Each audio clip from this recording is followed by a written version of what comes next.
¿Qué tienen en común el pánico y las jeringas? Sí, mucha gente relaciona los conceptos inmediatamente, pero el origen de las dos palabras nos revela sorprendentemente otra relación. Esto es Carpe Mitos y aquí aprovechamos el tiempo hablando de mitología. Pan era la divinidad protectora de la Arcadia y de los pastores y cazadores. Se representaba como un sátiro, o sea, medio humano, medio cabrón.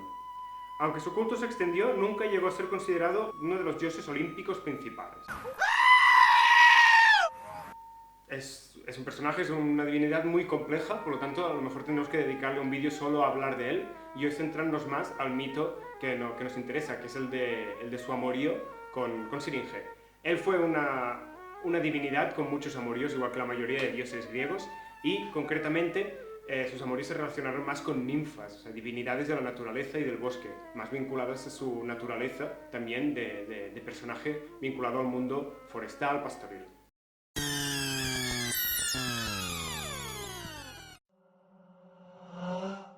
¿Cuál es el más famoso de estos amoríos?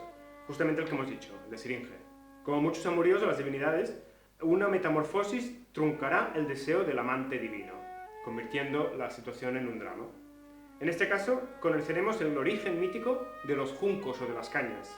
Ovidio, en su Metamorfosis, nos lo explica así.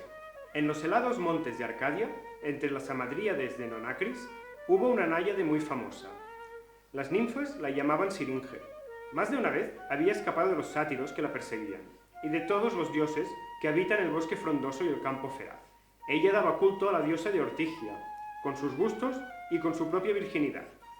Además, vestida a la manera de Diana, engañaría a cualquiera y podría ser confundida con la hija de Latona, si no fuese de cuerno el arco de aquella y de oro el de esta. Incluso así, engañaba. Pan, con la cabeza adornada con una corona de agujas de pino, la ve mientras ella regresa del monte Liceo, y le dirige estas palabras. Faltaba relatar esas palabras y que, despreciando sus ruegos, la ninfa huyó por lugares apartados hasta llegar a la tranquila corriente del arenoso Ladón, que allí, al interrumpirle el paso a las aguas, rogó a sus transparentes hermanas que la metamorfoseasen, que Pan, creyendo que ya tenía cogida Siringe, agarró los juncos de la orilla en lugar del cuerpo de la ninfa, que al suspirar, el aire, introduciéndose en las canas, produjo un sonido suave, similar a una queja, que el dios, cautivado por ese arte desconocido y por la dulzura del son, dijo: «Gracias a esto, siempre podré dialogar contigo». Y así dio el nombre de la doncella a las cañas desiguales unidas entre sí con cera. Como hemos visto, Siringe se convirtió en un junco, en unas cañas, y de ellas el dios, cortando diferentes trozos, creó la flauta, la famosa flauta de Pan, o también llamada Siringe. Y es que el nombre de Siringe da lugar a multitud de elementos que aún hoy en día podemos encontrar. El primero de todos, como hemos dicho, esta flauta, llamada flauta de Pan o Siringe. La siringe o siringa es una flauta de 9 tubos, hecha de cañas huecas de distintos tamaños y con el fin de producir las distintas notas musicales. Aparte de flauta de Pan, como hemos dicho, también se la llama zampoña. No sé en otros sitios, pero al menos en España es un instrumento muy utilizado por afiladores o paragüeros, o incluso antes también los castradores también iban con la siringa tocando las notas reconocibles para avisar a los clientes de que estaban en la calle y que podían venir a aprovecharse de su oficio. La música que acompaña el presente vídeo es una pieza llamada Syrinx, compuesta exclusivamente para solos de flauta y en claro homenaje a la ninfa Siringe. La escribió Claude Debussy en el noviembre de 1913. Vamos a ver ahora usos de la palabra en un ámbito más científico, botánica, biología, incluso astronomía. Empecemos por la botánica. La Hevea brasilensis, llamada comúnmente árbol del caucho, jacio del Orinoco, xiringa o seringueira en portugués, es de donde sale el látex blanco o amarillento, que es abundante hasta los 25 años de edad del árbol. De él se fabrica el caucho, después de sangrar el tronco mediante unas incisiones angulares en forma de V.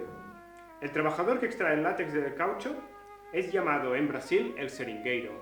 Entrando en el ámbito de la biología, podemos explicar que la siringe es el órgano vocal de las aves.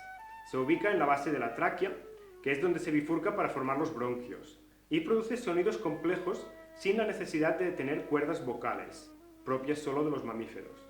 Los sonidos se producen por vibraciones en las paredes de la siringe o por la vibración del aire que pasa por la siringe.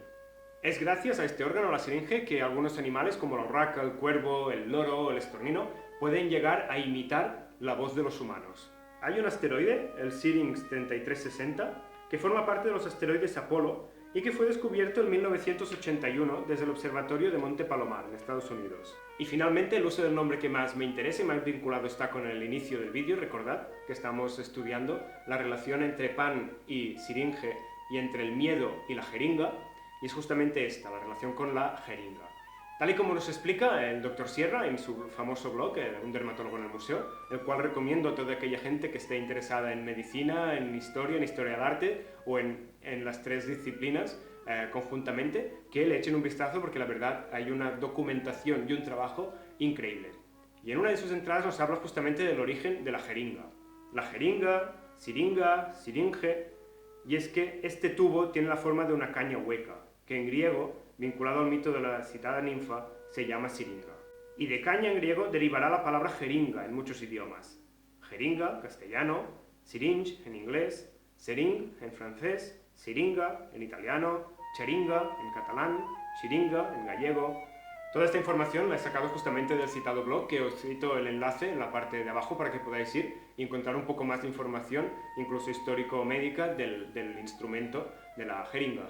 Bien, pues ya para ir acabando, ya hemos visto de dónde procede la palabra jeringa y nos falta la otra, el pánico, el miedo. ¿De dónde procede? Pues recordad que hemos estado hablando del dios Pan y será de allí que proceda justamente el adjetivo o el sustantivo de pánico. Vamos a ver, ¿habéis estado alguna vez en medio de un bosque a solas? Ahora además imaginaos que en vuestra religión que practicáis se habla de una multitud de seres que viven en él y que pocos pueden haceros alguna cosa buena. Miedo, ¿no? ¿Pánico? Sí, es que uno de estos seres podría ser Pan. Y de ahí que el miedo extremo se llame con una derivación de su nombre, pánico. Ahora ya sí, podemos ver cómo se relaciona la jeringa con el pánico y cómo el dios cabrío se enamora de la ninfa siringe y también tanto Pan y siringe como el pánico y la jeringa se relacionan conceptualmente. Ya, y para acabar, para cerrar, muchas gracias por contribuir a la divulgación de estos vídeos y sobre todo no duden en comentar o dejar cualquier tipo de información sin ningún tipo de pánico. Muchas gracias y, como siempre, carpe mitos.